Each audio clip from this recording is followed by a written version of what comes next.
Sistem hukum di Indonesia itu seperti aturan main di negara kita. Aturan ini penting supaya kita semua bisa hidup tertib dan adil. Hukum kita tertulis rapi dalam dokumen-dokumen resmi. Kita punya pengadilan dan hakim yang bertugas mengambil keputusan berdasarkan hukum tersebut. Polisi juga berperan penting dalam menegakkan hukum ini. Tujuan sistem hukum Indonesia sederhana, yaitu adil untuk semua warga negara. Semua orang sama di mata hukum. Tidak ada yang lebih tinggi atau lebih rendah. Sistem ini juga melindungi hak dan kebebasan setiap orang, supaya kita semua bisa hidup aman dan nyaman. Tapi, terkadang ada perbedaan antara harapan dan kenyataan. Sistem hukum kita masih menghadapi banyak tantangan. Tantangan-tantangan ini yang membuat hukum belum sepenuhnya adil dan efektif. Nah, tantangan inilah yang akan kita bahas selanjutnya.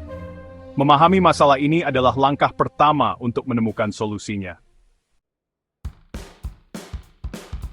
Salah satu masalah besar adalah lambatnya proses hukum.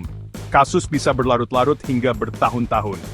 Keterlambatan ini jelas merugikan mereka yang mencari keadilan.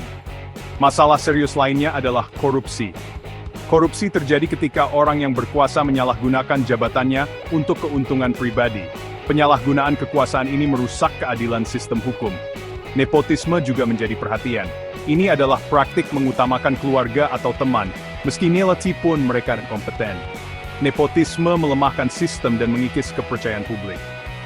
Terakhir ada masalah budaya hukum. Banyak warga yang belum paham hukum. Kurangnya kesadaran ini membuat orang mudah dimanfaatkan. Hal ini juga menghambat upaya penegakan hukum. Mahasiswa punya peran penting dalam memperbaiki sistem hukum. Sebagai generasi muda, mereka adalah masa depan Indonesia. Mereka punya energi dan semangat untuk mendorong perubahan. Mahasiswa bisa meningkatkan kesadaran tentang isu-isu hukum.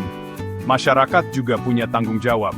Warga perlu tahu hak dan kewajibannya di mata hukum.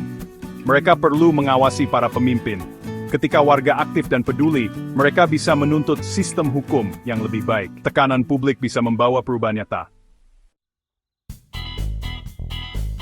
Meskipun banyak tantangan, selalu ada harapan untuk masa depan yang lebih baik. Dengan mengatasi masalah yang ada, kita bisa memperkuat sistem hukum. Salah satu solusinya adalah menyederhanakan proses hukum. Sistem yang lebih mudah dipahami akan meningkatkan efisiensi dan mengurangi penundaan. Memberantas korupsi juga sangat penting. Upaya ini membutuhkan transparansi dan akuntabilitas di semua tingkat pemerintahan. Memperkuat lembaga penegak hukum dan badan pengawas juga penting. Mempromosikan pendidikan hukum juga sangat penting. Ketika warga negara memahami hukum, mereka lebih mampu melindungi diri sendiri dan meminta pertanggungjawaban orang lain. Perjalanan menuju sistem hukum yang lebih adil dan merata di Indonesia adalah perjalanan bersama. Ini membutuhkan usaha setiap warga negara, terutama generasi muda.